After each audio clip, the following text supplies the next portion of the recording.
এই ভিডিওতে একটা গুরুত্বপূর্ণ প্রশ্ন ডিসকাস করছি ডক্টর ফস্টাস থেকে। প্রশ্নটা হচ্ছে comment on the inner conflict experienced by Faustus. ফস্টাসের অভ্যন্তরীণ দ্বন্দ্ব নিয়ে মন্তব্য। ক্রিস্টোফার মার্লোর লেখা ডক্টর ফাস্টাস নাটকে ফস্টাসের অভ্যন্তরীণ দ্বন্দ্বই বা ইনার কনফ্লিক্টই কাহিনীর প্রধান আকর্ষণ।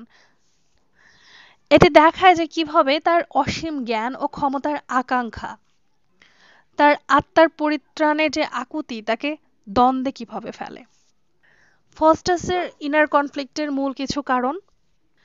ফস্টাস একজন রেনেসান্স স্পিরিট বা রেনেসান্স মনস্ক পণ্ডিত, যিনি ঐতিহ্যবাহী শিক্ষার প্রতি অসন্তুষ্ট।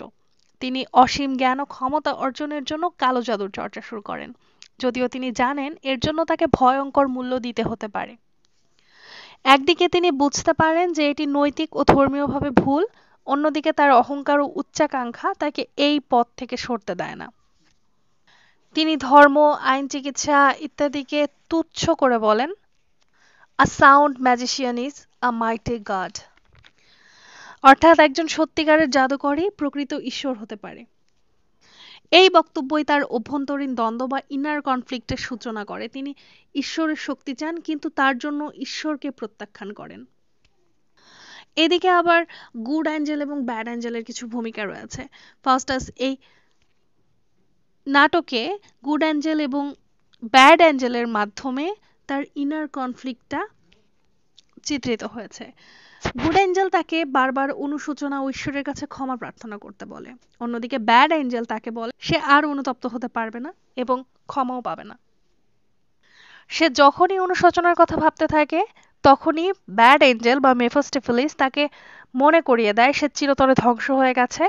এতে সে আর ক্ষমা পাবে না ঈশ্বরের কাছ থেকে, বরং তার অভ্যন্তরীণ যন্ত্রণা আরো তীব্র হতে থাকে।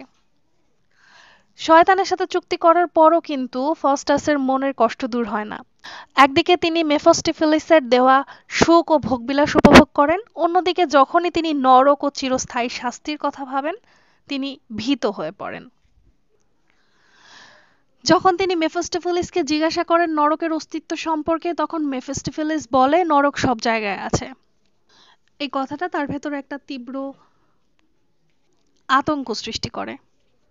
নাটকের শেষ দৃশ্যে ফাউস্টাসের অভ্যন্তরীণ দ্বন্দ্ব বা ইনার কনফ্লিক্ট চূড়ান্ত রূপ নেয়। মধ্যরাতে ঘনিয়ে আসার সঙ্গে সঙ্গে তিনি নানাভাবে মুক্তির পথ খুঁজতে থাকেন। তিনি ঈশ্বরকে ডাকেন, কিন্তু বিশ্বাস করেন যে তিনি আর ক্ষমা পাবেন না। তিনি চান সময় থেমে যাক, পৃথিবী যেন তাকে গ্রাস করে নেয়, যাতে তিনি নরকের শাস্তি এড়াতে পারেন।